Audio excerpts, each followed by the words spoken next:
انسان کو کبھی بھی مایوس نہیں ہونا چاہیے۔ ہمارے ہاں اگرچہ آج کل حالات کے مطابق مہنگائی بھی ہے، لوگ غریب بھی ہیں، اور ان کے جو معاملات اور اخراجات ہیں پورے نہیں ہو رہے، ہر کوئی مہنگائی کا رونا رو رہا ہے، مگر پھر بھی ہمیں مایوس نہیں ہونا چاہیے اور اللہ کی رحمت کی امید ہونی چاہیے۔ آپ دیکھیے اس مہنگائی کے باوجود بھی ہمارے ہاں بہت سارے روزگار کے مواقع بھی ہیں۔ اگر بندہ کوشش کرے تو بہت کچھ بندہ کر سکتا ہے، بجائے اس کے کہ بندہ پریشان ہو کر گھر بیٹھ جائے اور ٹینشن لیتا رہے اور وہ مایوس ہو جائے اور پریشان ہوتا رہے، وہ کچھ نہ کچھ کرے۔ اگر بندہ نا امید ہو کر گھر بیٹھ جائے تو پھر تو اس کے لیے ناکامی مقدر ہو جائے گی۔ مگر بندہ اس نا امیدی کو چھوڑ کے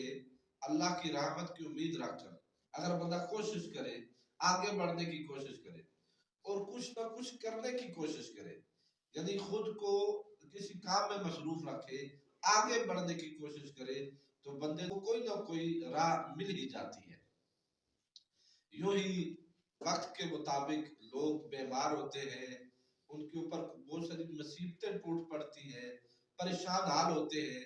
تو لوگ اس ٹینشن کو لے کے بیٹھ جاتے ہیں اور پھر وہ ہر وقت اس فکر میں، اس پریشانی میں رہتے ہیں، تو یہ ٹینشن اور پریشانی انسان کو اندر سے کھاتی رہتی ہے، یہ انسان کی جان کو ختم کر دیتی ہے۔ تو بجائے اس کے کہ بندہ ہر وقت یہ سوچتا رہے، اس فکر میں رہے، کسی کام میں اپنے آپ کو مشغول رکھے، تو بندہ اس بیماری سے، اس مرض سے اور اس مصیبت سے بھی چھٹکارا حاصل کر سکتا ہے۔ اگر بندہ ہر وقت اسی ٹینشن میں رہے، مثلا ہمارے ہاں آج کل ہارٹ پرابلم بہت زیادہ ہے، لوگ اس ٹینشن میں رہتے ہیں کہ پتہ نہیں کب میرے ساتھ کیا ہو جانا ہے، میں مر جاؤں گا، میرے ساتھ فلاں ہوگا، لوگ اس ٹینشن اور پریشانی میں ہوتے ہیں، تو ان کی یہ پریشانی ان کے لیے اس دل کے مرض سے بڑا مرض بن جاتا ہے۔ اگر بندہ اپنے آپ کو کسی کام میں مشغول رکھے، وہ مصروف رہے، اسے یہ سوچنے کا موقع نہ ملے، تو پھر بندے کے دن بھی اچھے گزرتے ہیں اور پھر وہ بیماری اس کے لیے وبال جان نہیں بنتی۔ تو اس لیے اپنے آپ کو مصروف رکھیں، کسی بھی کام میں مصروف رکھیں، تاکہ اگر کسی کو وہم کی بیماری ہے، کسی کو یہ ڈپریشن کی بیماری ہے، تو وہ اس سے بچ سکتا ہے کہ اپنے آپ کو مصروف رکھے۔ اس لیے کہ بندہ جب فارغ بیٹھ جاتا ہے تو فارغ بیٹھا ہوا بندہ ٹینشن لیتا ہے، پریشانیاں سر پہ سوار کر لیتا ہے، تو اس صورت میں وہ اس کا دن اور شب روز اس کے لیے مشکل ہو جاتے ہیں۔ لہذا بندہ نا امید نہ ہو، مایوس نہ ہو، کچھ نہ کچھ کرتا رہے، اللہ سے امید رکھے اور وہ آگے بڑھنے کی کوشش کرے، تو بندہ تھوڑی سی بھی محنت کرتا رہے تو اللہ تعالیٰ کسی کی محنت ضائع نہیں کرتا،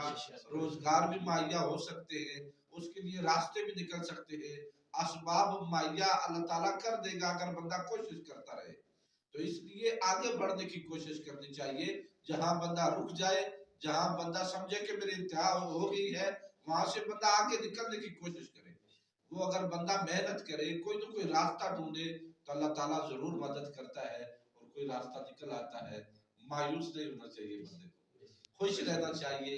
ہنستا مسکراتا رہے بندہ، اور اللہ تعالیٰ کی طرف توجہ رکھے، اللہ سے اپنا تعلق مضبوط کرے، عبادت کرتا رہے، نماز پڑھتا رہے، کہ ایک نماز پڑھنے سے بھی بندے کے سارے مسائل حل ہو جاتے ہیں۔ تو جس کا